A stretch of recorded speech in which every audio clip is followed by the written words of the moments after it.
Assalamualaikum, saya akan menerangkan secara ringkas berkenaan projek kajian kami. Okey, penyataan masalah bagi kajian kami adalah keretakan yang sering berlaku di klinik Johor dan juga Negeri Sembilan. Buktinya ada di dokumen yang tidak diterbitkan oleh UTHM. Jadi sasaran menganalisis dokumen tersebut adalah untuk meringkaskan data kekerapan dan juga membezakan jenis keretakan. Jadi di sini timbullah persoalan kami, iaitu apakah jenis retakan dan kekerapannya yang berlaku di klinik kesihatan Johor dan juga Negeri Sembilan. Jadi objektif kami adalah untuk mengenal pasti jenis keretakan pada bangunan dan juga untuk menganalisis kekerapan yang berlaku di klinik kesihatan Johor dan juga Negeri Sembilan. Skop kajian kami adalah dokumen perundingan UTHM yang tidak diterbitkan Johor dan juga Negeri Sembilan.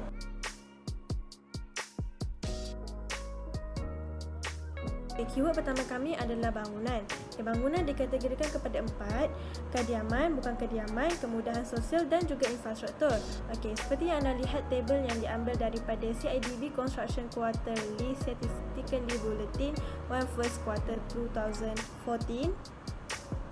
Residential mewakili terrace, semi-detached, house that not specified, flat, bungalow, hostel, quarters, kondominium dan juga townhouse. Untuk bukan kediaman mewakili industri, business, office, hotel, agriculture, landscape, safety and security, tourism and entertainment, government and statutory body. Untuk kemudahan sosial, educational, public facilities, health, sport or recreational, club and agency dan juga social welfare. Untuk infrastruktur, dia mewakili utility, transportation, village atau sewage dan juga disaster prevention. Untuk proses pembinaan, seperti yang anda lihat di dalam Raja Construction Project Life Cycle. Project Life Cycle Construction ni yang daripada 1 hingga 12 ni, prosesnya adalah idea. Daripada idea terus ke reka bentuk konsep. Daripada reka bentuk konsep teruskan kepada persetujuan reka bentuk konsep. Dan seterusnya dia bertuju kepada reka bentuk awal dan akhir. Seterusnya akan pergi kepada package tawaran selesai. Seterusnya kita memasuki construction phase, iaitu keputusan untuk melepaskan tawaran. Seterusnya akan pergi ke iklankan pemberitahuan kepada penawar. Dan seterusnya akan pergi ke tempoh tawaran dan penerimaan cadangan.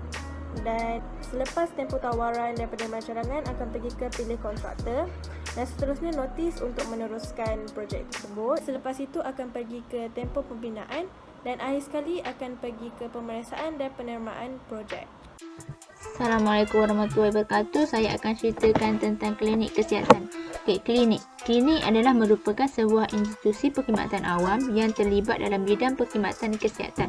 Penjagaan kesihatan pula adalah mengenai pengamal dan bidang kesihatan yang berkaitan. Sistem penjagaan kesihatan ialah organisasi yang direka untuk memenuhi kesihatan penduduk yang dijangkakan.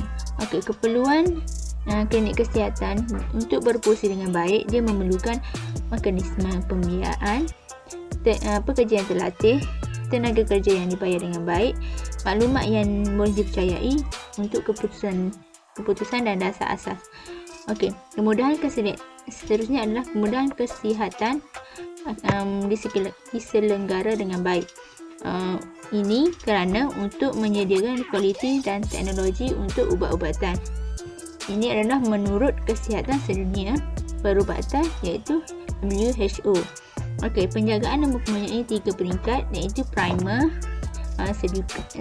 sekunder dan tertiary. Saya akan cerita tahap yang pertama, iaitu penjagaan primer. Penjagaan primer ni dia berfungsi sebagai titik perundingan pertama. Dia macam contoh ada pakar-pakar macam doktor macam penjagaan untuk primer. Seterusnya, primer juga adalah organisasi sistem kesihatan pesakit boleh menghubungi profesional penjagaan kesihatan lain terlebih dahulu seperti ahli farmasi ataupun jururawat. Untuk penjagaan sekunder pula adalah rawatan jangka pendek yang diperlukan untuk jangka pendek. Tetapi penyakit dia serius, kecederaan atau keadaan kesihatan yang sering ditemui di kecemasan hospital. Di kecemasan hospital. Okey. Penjagaan yang ketiga pula itu tertiary, adalah untuk pesakit dalam rujukan dari profesional kesihatan primer dan sekunder. Untuk tertiary ni dia untuk penyelidikan perubatan lanjut dan rawatan seperti hospital rujuk kepada tertiary. Okey. Dia mempunyai perkhidmatan penjagaan yang tinggi.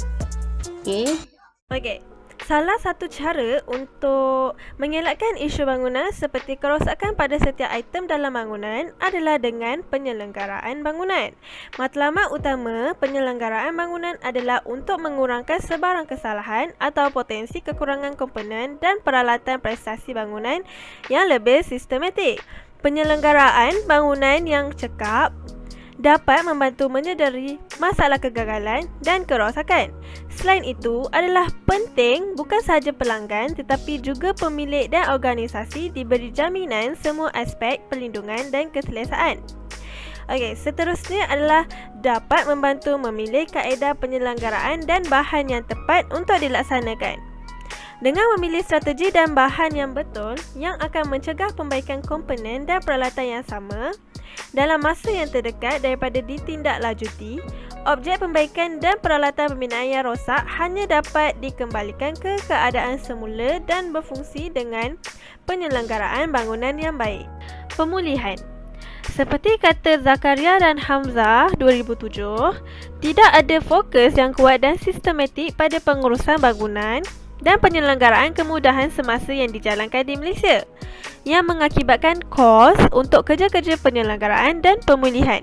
Kerja-kerja pembaikan dilakukan untuk menjelaskan masalah kerosakan, perkhidmatan dan peralatan pembinaan termasuk ketidaksamaan teknik dan bahan yang digunakan semasa kerja-kerja tersebut. Pengurusan penyelenggaraan yang rendah dianggap mempunyai kesan negatif terhadap struktur, pemasangan, mesin dan peralatan. Terdapat tahap dan kadar kerosakan pada setiap bahan, komponen dan peralatan bangunan yang disebabkan oleh keadaan persekitaran dan kekerapan penggunaannya. Penghentian dapat mengelakkan kesan buruk terhadap kecekapan dan fungsi pembinaan. Struktur, mekanikal, elektrikal dan air yang merupakan nadi utama bangunan adalah perkara yang perlu diberi perhatian.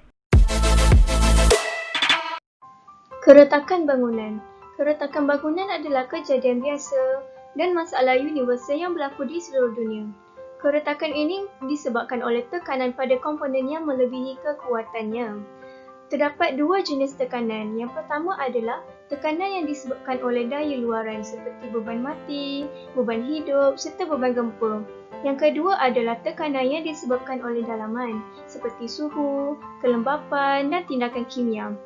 Keretakan bangunan mempengaruhi penampilan bangunan, keselamatan struktur dan ketahanan struktur juga kurang.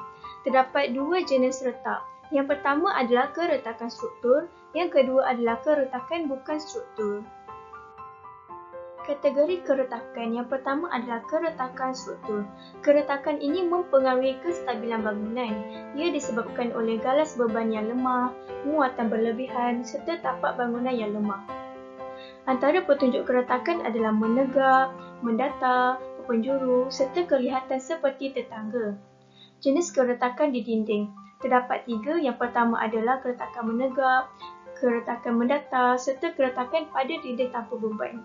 Yang kedua adalah keretakan bukan struktur. Keretakan ini disebabkan oleh pengembangan dalaman bangunan. Ia tidak membahayakan struktur bangunan, tapi lama-kelamaan ia akan menjadi retakan yang mengancam bangunan yang disebabkan oleh suhu atau cuaca. Ia mesti dipantau dan ditangani dengan teliti. Jenis keretakan bukan struktur. Yang pertama adalah retakan pengecutan kering, yang kedua adalah retakan pengecutan plastik, yang ketiga keretakan pengecutan termal dan yang terakhir adalah peretakan halusan. Di sini terdapat tiga jenis keretakan di dinding. Yang pertama adalah keretakan pada dinding tanpa beban, yang kedua adalah keretakan menegak. Keretakan menegak biasanya disebabkan oleh komponen seperti batu atau bongkah yang gagal. Ia berlaku disebabkan oleh tanah yang tidak rata. Yang ketiga adalah keretakan mendatar. Keretakan jenis ini disebabkan oleh elemen seperti dinding yang gagal. Ia biasa berlaku di bahagian atas bangunan ataupun di tengah bangunan. Ini adalah jenis keretakan bukan struktur. Yang pertama adalah retakan pengecutan kering. Ia berlaku apabila kehilangan air dari campuran simen yang mengeras yang menyebabkan pengecutan dan pembentukan retakan di dalam konkrit. Yang kedua adalah retakan pengecutan plastik. Ia disebabkan oleh kehilangan air yang cepat dari permukaan konkrit sebelum ia ditetapkan. Keadaan akan bertambah kritikal apabila kadar penyayatan kelembapan permukaan melebihi kadar di mana air pendarahan yang naik dapat menggantikannya.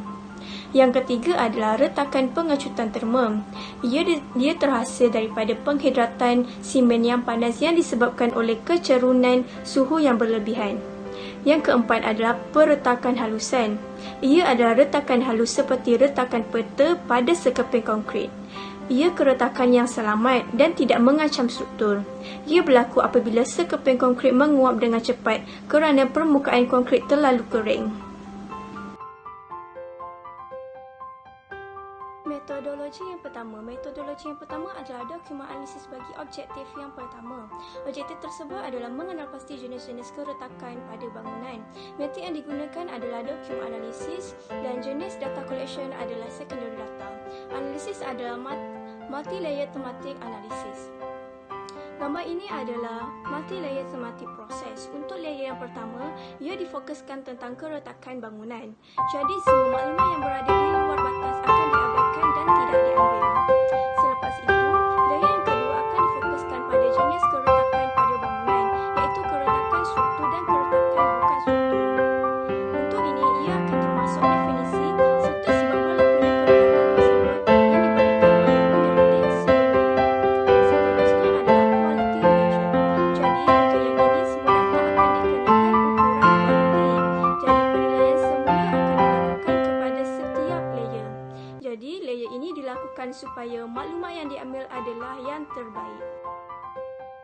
Multi-layer tematik bermaksud proses yang dilakukan untuk menganalisis sekeping maklumat yang telah dikumpulkan dan ditulis.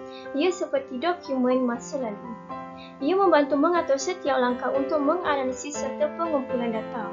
Multi-layer tematik sinonim dengan analisis kualitatif. Ia merangkumi kaedah yang digunakan untuk menganalisis data dalam bentuk teks dan keterangan. Ciri utama MLT dan analisis kualitatif adalah proses mengkaji dan meneliti semua makna serta memberikan maklumat melalui pembuatan tema. Kaedah multi-layer tematik ini adalah kaedah yang bagus dan ia dilihat sebagai bentuk pertolongan yang mahal. Seterusnya saya akan cerita tentang metodologi 2. Itu objektif untuk metodologi 2 adalah to analysis its frequency on a health visit in Johor and Negeri Sembilan. Metode yang digunakan adalah dokumen analisis dan data collection yang kami dapat adalah frequency of vibration under moving load. Dan analisis yang kami guna adalah MVivo iaitu automated frequency analysis dan juga dia adalah fasa 2. Okey, matlamat kaedah MVivo ini adalah untuk mengetahui frekuensi pada bangunan. Okey, frekuensi natural ini dia besar dia akan menjadi besar bergantung kepada komposisi, ukuran dan juga bentuknya. Maksud komposisi, ukuran dan bentuknya adalah kita guna alatan untuk mengukur frekuensi. Okey. Bila frekuensi ini tinggi, dia boleh menyebabkan gempa. Kemungkinan gempa itu boleh menyebabkan retakan pada bangunan.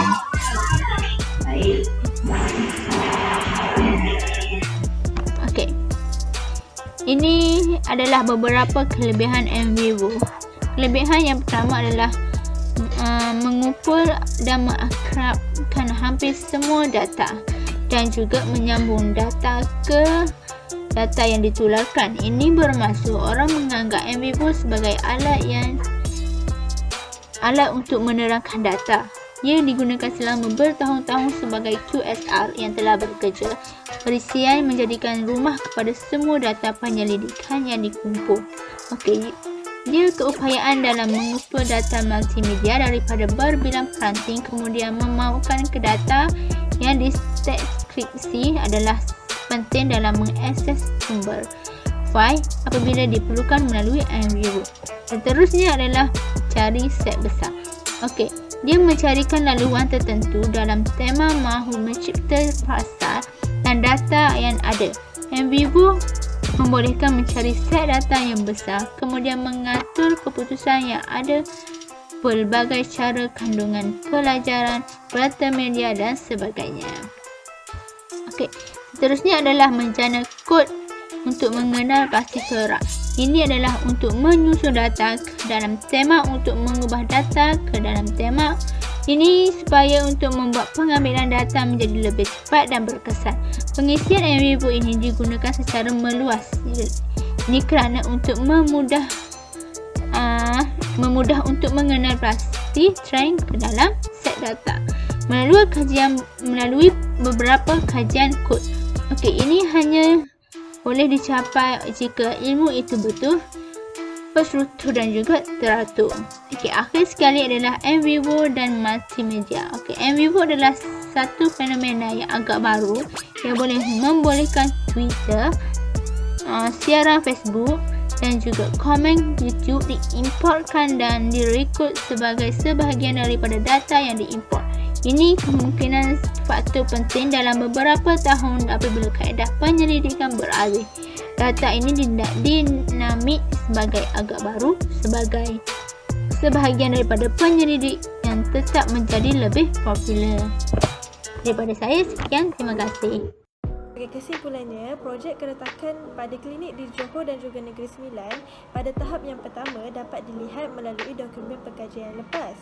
Ini adalah kerana kami ingin mengkaji perbezaan keretakan pada bangunan dan juga kekerapan yang berlaku. Jadi, dengan menggunakan dua metod iaitu MLT, Multi-Layer Thematic dan juga NVivo, kami dapat mencapai objektif projek kami. Hasil daripada projek ini dapat dilihat pada projek keretakan pada klinik di Johor dan juga Negeri Sembilan di tahap yang kedua. Jagaan hasil bagi kajian kami adalah menentukan perbezaan keretakan pada bangunan dan juga nilai kekerapan yang berlaku di klinik tersebut. Rujukan yang membantu kami untuk menjalankan projek ini adalah internet, dokumen dan juga foto.